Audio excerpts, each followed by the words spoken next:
एक नवयुवक एशिया के एक पिछड़े देश में बुद्धिस्ट सन्यासी हो गया और जंगल की एक गरीब सी मॉनेस्ट्री में रहने लगा।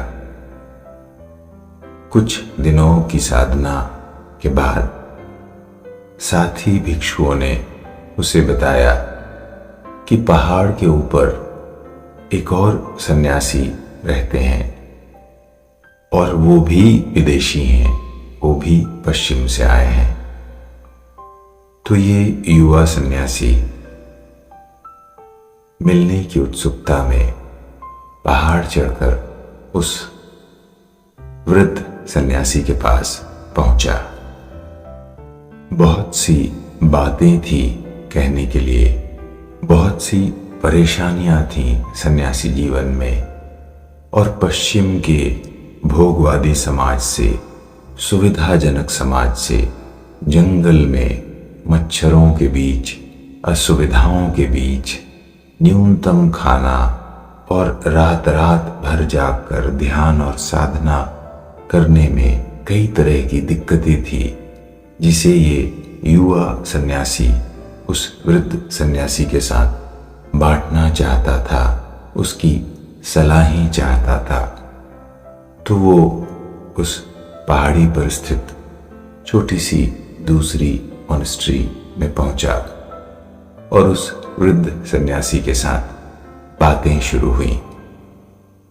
बातें करते हुए जब वो दोनों उस छोटी सी पहाड़ी मॉनेस्ट्री के भीतर आए तो युवा सन्यासी ने देखा कि वहां कुल जमा एक ही कमरा था और उस कमरे में भी ऊपर की तरफ मधुमक्खियों का एक बड़ा सा छत्ता लगा हुआ था।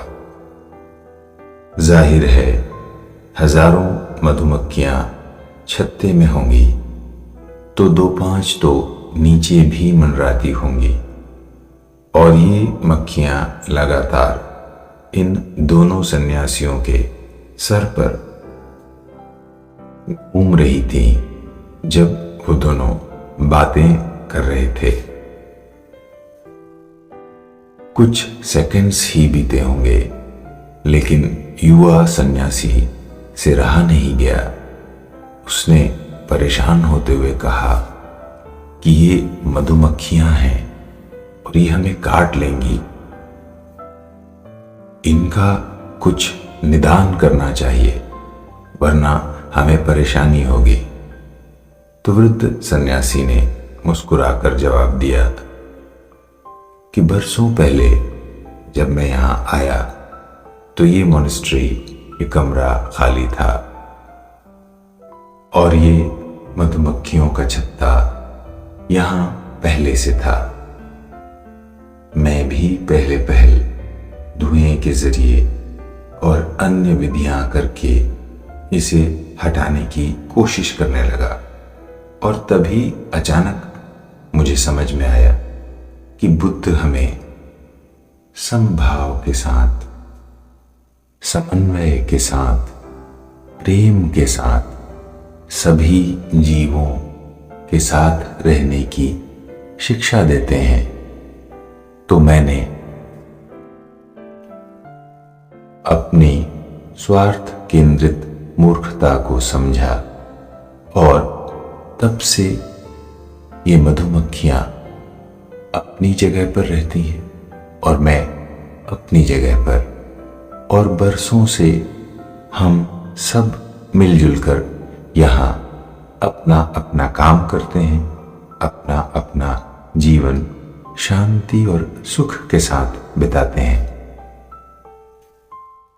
युवा सन्यासी जो अपने छोटे छोटे प्रॉब्लम्स को, अपनी समस्याओं को कहने और उनका निदान ढूंढने आया था, अचानक उस युवा सन्यासी की दृष्टि जैसे खुल गई, दिमाग में जैसे एक बिजली सी चमकी और सारी परेशानियों की जड़ या समस्या एक बारगी समझ में आ गई कि हम कल्पनाओं में डर के कारण दुख का शिकार होते हैं। यथार्थ में बहुधा समस्याएं होती ही नहीं। हम कल्पनाओं में उनसे डरते रहते हैं, उनकी भयावहता को रचते रहते हैं और परेशान होकर हम युद्धरत रहते हैं, जिसके कारण जीवन तनावमय हो जाता है।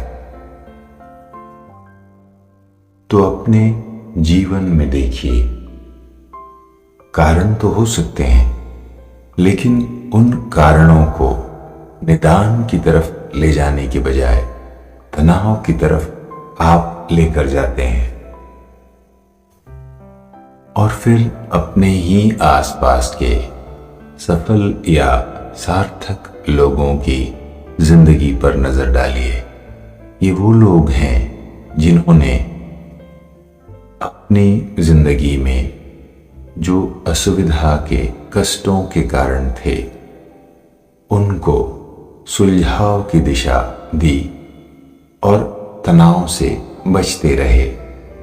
तनाव की बजाय निदान का रास्ता उन्होंने चुना और इसलिए उनकी जिंदगी में सॉल्यूशंस हैं, सुलझाव है, संतोष है, तनाव नहीं के बराबर है। जिस जीवन में तनाव भरा होगा वहां शांति कैसे हो सकती है? संतोष वहां कैसे रह सकता है?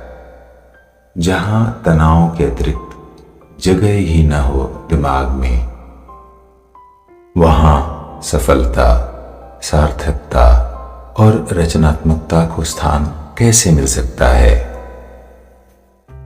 तो जिंदगी है, इसमें सुख आता है तो प्राकृतिक रूप से समस्याएं भी आती हैं और समस्याओं के जो कारण हैं उनको अपने मन में घर बनाने की जो जगह हम देते हैं, उससे बचते हुए अगर उन्हें निदान का रास्ता हम दिखाएं तो तनाव के कारणों की बजाय सुख के कारण हमारे मन में घर बनाएंगे और जीवन तनाव की बजाय शांति का घर होगा, सुख और समृद्धि का घर होगा।